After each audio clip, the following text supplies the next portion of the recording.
came from different worlds with different atmospheric pressures, so they'd be easily spotted. He says this is what went later on to much of the Greek myth and the folklore about the giants.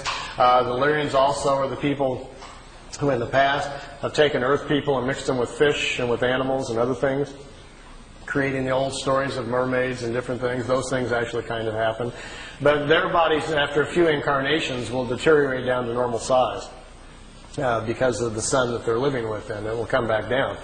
So, no, we can't really. And because we've mixed up 7 or 8 races on Earth that are now even more than ever beginning to intermarry and mix up, there's another big problem, which I'll explain after the break, about how our spirit doesn't go in the right place. We're doing that a lot. We're getting people out of their normal paths where they're not coming in where they're supposed to and when they're supposed to. And that causes problems and puts them within different families where they're out of step and so forth. So there are things that are going on. And I'm going to explain that to you in natural order on the second part here a little bit. Yeah? You get 2 questions. Talking the Atlantic, what's your current feeling on the Florida connections that you reported a little bit on the past? And if you're still in contact with it or feel good about those connections in Florida, has there been any kind of mental communications that have come through? He's referring to a case I looked into in Miami, Florida a couple of years ago. There was a fellow that came forward, said he was having contacts with the Pleiadians, and had some pretty good pictures. Some of the pictures were good, some of the others looked very homemade. The pictures that I liked, I listened to his story and put a video out called The Miami Contacts, and as things will go sometimes in life, made a little error there. Tape had only been out about 6 months when I discovered that 3 of the pictures at the end were fakes, and that the craft that was supposed to be flying along beside him down the freeway wasn't a craft at all. Instead, it was a blimp from Virgin Lightships in Orlando, Florida. So I kind of stepped in it there. So when I found that out, I confronted him with it, and things didn't go well from there. They went downhill even more. As I found out the person who helped him put together the videotape he supplied me came forward and said, well, he cut out the strings on the other part and did video effects. Those were fake. As it came down, it looks more and more like the gentleman had 1 or 2 contacts, the early pictures, which I liked to begin with, and I don't think they ever came back. And after that, I think he's taken, like some people will do, to manufacturing them for personal gain or for personal, recognition or whatever. And since I've gotten to that point where I just told him, left it kind of open, says I would love to examine your case more if you can supply, genuine negatives and so forth and proofs we need to really look at the case.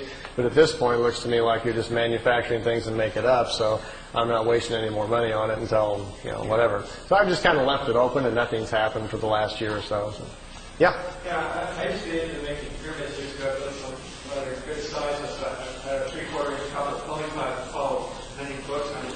The pyramid phenomenon in Switzerland is not very good. That's very, no pipes over there. The size of the plans or what they actually did. The pyramid itself, you can't stand up in it. It's probably this high, and it's solid copper. There's no tubes.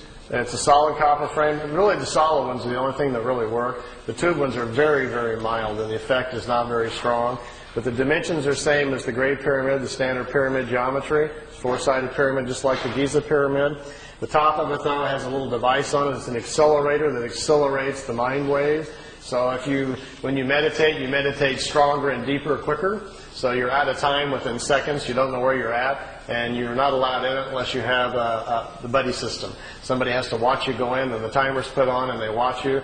I wasn't that good, but a couple of the people there at the center floats when they get in. After about 10 minutes, their bodies get to such a high state, they start twisting, and they're just turning around in the air. And they have to be on a timer to bring them back down. They watch their bodies so they don't fall on their head and things like that. But some of them are quite astute at it, much like the people in the East are at it. The accelerator is no longer there. It was taken from Billy. The Pleiadians took it back. They made it for him and provided it. They took the accelerator back, so it's no longer on the pyramid. But this pyramid is solid copper. So it's all the walls has like a little window. Yeah, you go underneath. It's copper, right? Yeah. Yeah, you go in, you crawl underneath, and you come up inside of the pyramid and sit down on your little pad and get into position so your head's 2/3 of the way up, the critical spot there where the waves come in. The function of a solid pyramid is to block out the world. See, all of us are broadcasting all the time with our minds, but we're not used to listening to other people's thoughts. Instead, our fields protect us from that so we don't hear it. So my point is that we are living amongst everybody else's broadcast, and plus all the stuff that's in the air all the time, from radios and TV and everything else that's in the air. But you're just not consciously aware that your mind has to defend itself from all these field energies, as well as properties that are moving in the universe. The function of a solid copper pyramid, once you get in, and the reason it's copper, that's the best defense against other kinds of field energies. So you're isolated more, and that's what you're after.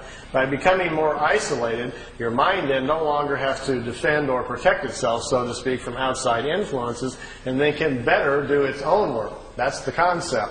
And then if you have an accelerator, you're no longer, not only are you not protecting yourself, you're turning up the volume on your own mind, so you just move forward on the evolutionary scale about 1,000 years there, 1,000 lifetimes very quickly, by suddenly being isolated, having your own field intensified.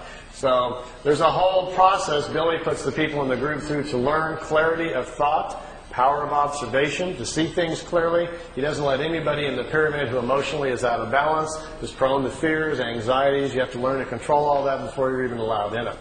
So it's a whole system of mind and thought, which I'll go over with you a little bit on the next section. And once that's obtained, then you're allowed to use the pyramid, and then who knows where you're going to go from there. So, yeah. No, I never floated around. I'm not that good. But yeah, over here.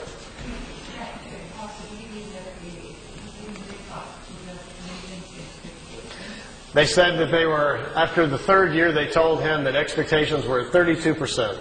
That's about where it was at. The contacts were stopped because Billy's health was failing rapidly from trying to control the group around him, which was getting very out of control. Once the people around him learned what was going on, it settled in on them, the levity of what was happening.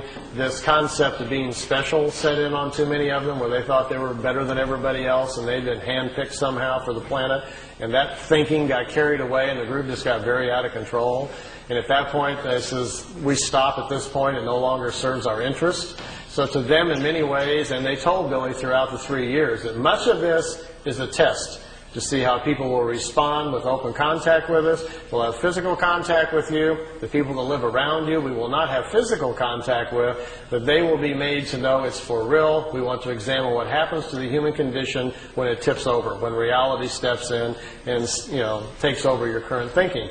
And most of the people at the center did not do very well. The original people all became, like, as Billy calls them, pit vipers, all snapping at each other, jealousy, infighting, arguing. Suddenly everybody hated each other, fighting over money, who's sleeping with who, and it became a real nightmare.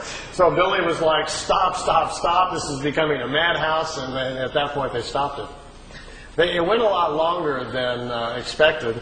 Let me show you something. See these tapes? This is Billy's whole 3 years of meetings. There's stacks of paper this high, all of his notes. I took them and put them all on audio tape. This is the whole 3 years of his meetings, and they're in chronological order. As you listen to the tapes, it will tell you, even after about the third or fourth meeting, already they were considering stopping, because they could see that it was too fragile for people. So we can only take this so far. So they decided to kind of test it out. And all along, all throughout the contacts, they were always very concerned about that. In almost every meeting, they would discuss someone living at the house, how they were thinking. This person is dreaming incorrectly, becoming very fearful. This person is becoming overwhelmed with their ego.